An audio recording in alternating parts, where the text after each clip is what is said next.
This morning, we talk about common sense. Common sense and an acceptance of the practicalities of life.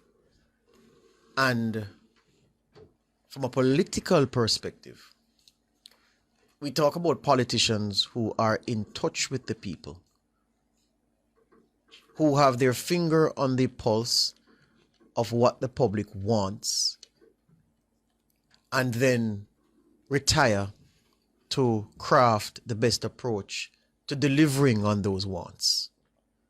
Also finding out what people need and seeing how best they can meet people, even halfway, with what they need. This quarrel over buses has to again get the treatment this morning from us. Tony did a fantastic take yesterday. Vaz had his demonstration and his press conference yesterday. PNP issued a statement yesterday as well. But the implications of the points raised in opposition to the bus service, I believe it shows leadership at its worst. It underscores political unintelligence. It underlines how some people can be representing people for so long and yet be out of touch. Given the pronouncements coming from the weekend, a stranger would have thought that the proposal for a rural school bus service program, as put on the table by the government, and more than that, put in train because phase one is well underway, that it was some idiot overnight proposal hashed out on the sidelines, written on the back of a piece of paper. You go up on a platform, you're forced to speak, and you just reel off some things. You'd have thought that what it was, rather than what it is. As I said, something that we've been told is phased, and we're seeing phase one. We've seen evidence of the buses coming.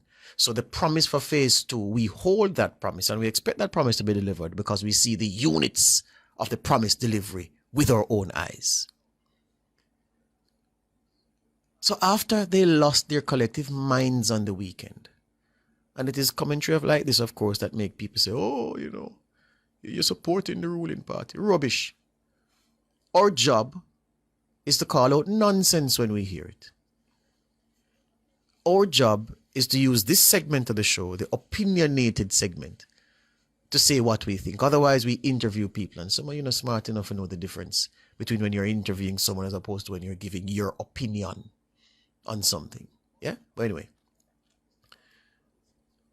the loss of collective minds on the weekend and the statements by men that are now a matter of public record and which can't be walked back,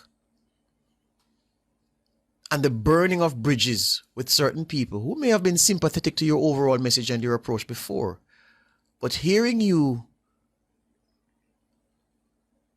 disgrace your intellect and your position with the war you raged on a bus program, with the crowning statement being from one of the wealthiest men in the country that I would not let my picnic travel upon them bus day. What a condition. As if it is ever possible that any of your children could travel on a public school bus. So this morning, I looked back at the PNP statement before the minister's press conference yesterday, trying to weasel themselves back into public favor on this matter, trying to, as they say in the streets, fight back for the forward where them lose over the weekend, because it was the forward. What do I mean by the forward? The reaction of the masses on the weekend as idiotic statement after idiotic statement was made about the buses. And the people really, hey, they followed them and get the reaction from the crowd. I believe that that's what pushed them to say some of the things that were said about the buses. And now you're trying to fight back for the public acclaim in a different way when it has become very obvious that you got it wrong. That the criticism was so wrong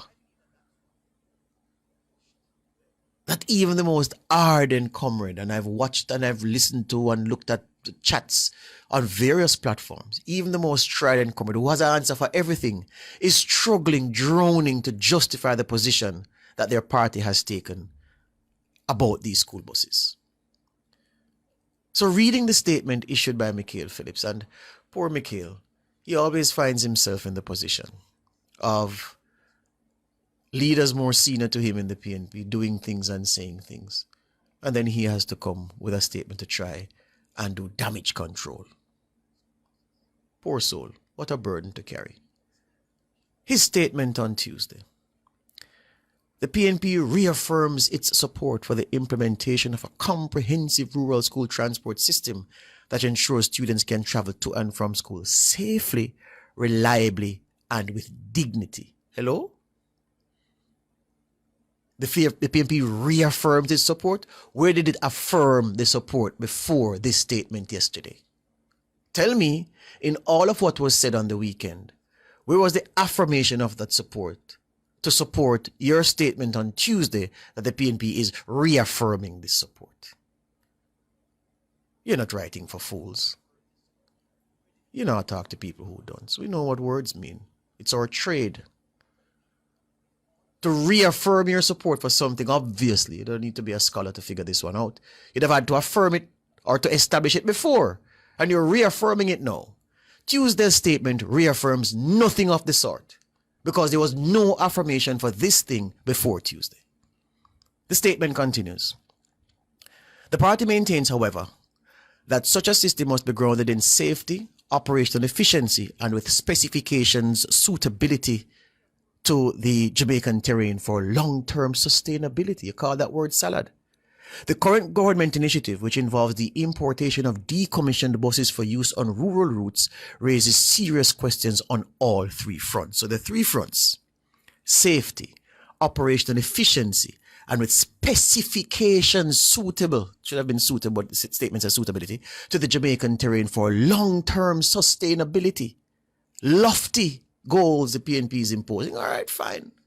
It says the current government initiative, which involves the importation of decommissioned buses for use on rural routes, raises serious concerns on all three fronts. It continues. Phillips now, quote, "We support the vision of a rural school bus system, but what we oppose is the reckless manner in which the government is going about its implementation, importing decommissioned buses that were taken out of service abroad and are not designed for Jamaica's terrain or operating conditions." And I hear the whole class, if Jamaica were a class, the whole class shouted yesterday when they saw this statement.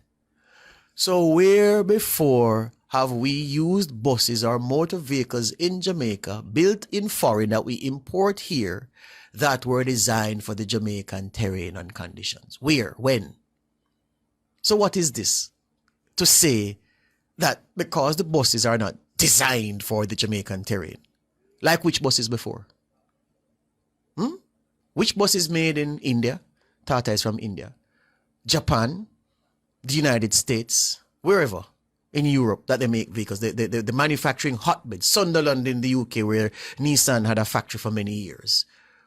Where in those countries did we buy vehicles from before that they were designed for the Jamaican terrain and with specifications for rural areas? Does Jamaica alone have winding roads?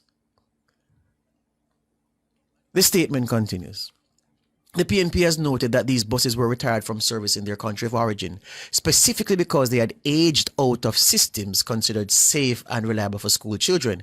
It is therefore highly questionable for the Jamaican government to now deploy these same units to transport Jamaica's children across hilly, winding rural routes without tests and a clear public explanation of their fitness for purpose or maintenance capacity. You see? PNP, you're not listening.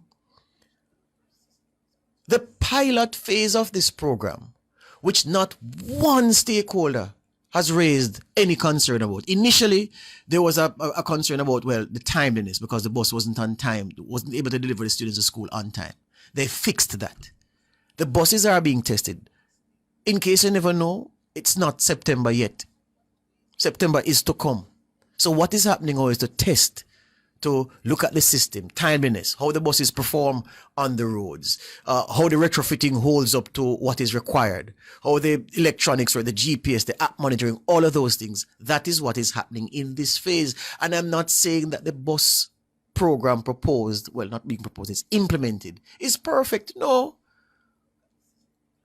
But in Jamaica, we're not used to getting things perfect at the start just like that. You work to get there. So there's room to question certain things and room to criticize. And room for the PNP's alternative plan, which I've heard, and which is different from what is here. Here's why that point about the PNP's plan being different from this which is here. It says, currently, rural school transport in Jamaica operates through a long-standing, community-driven model where private contractors provide buses that transport students to school each day. These buses are a regular feature outside rural high schools across the island during the school week, having picked up students from surrounding communities along established routes. The service is generally organized and paid for by parents or through school arrangements, offering a reliable and flexible transport solution that has become deeply embedded in the rural education landscape. I imagine the person who wrote this sentence fell asleep after. It is so beautiful, so well written. It is telling you of a blissful reality.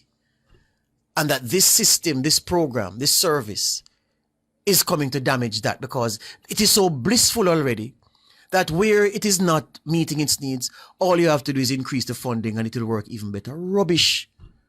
Children in rural Jamaica have a serious problem getting to and from school. The PNP's plan is not to provide buses, and that is clear. But it is because of public criticism why people huddled now and say, all right then, how do we craft a statement to stay true to the germ of our criticism on the weekend, but at the same time drawing in some of the things that people have been saying that we should not say, and make it all into a statement to show that really and truly we support a rural school bus system?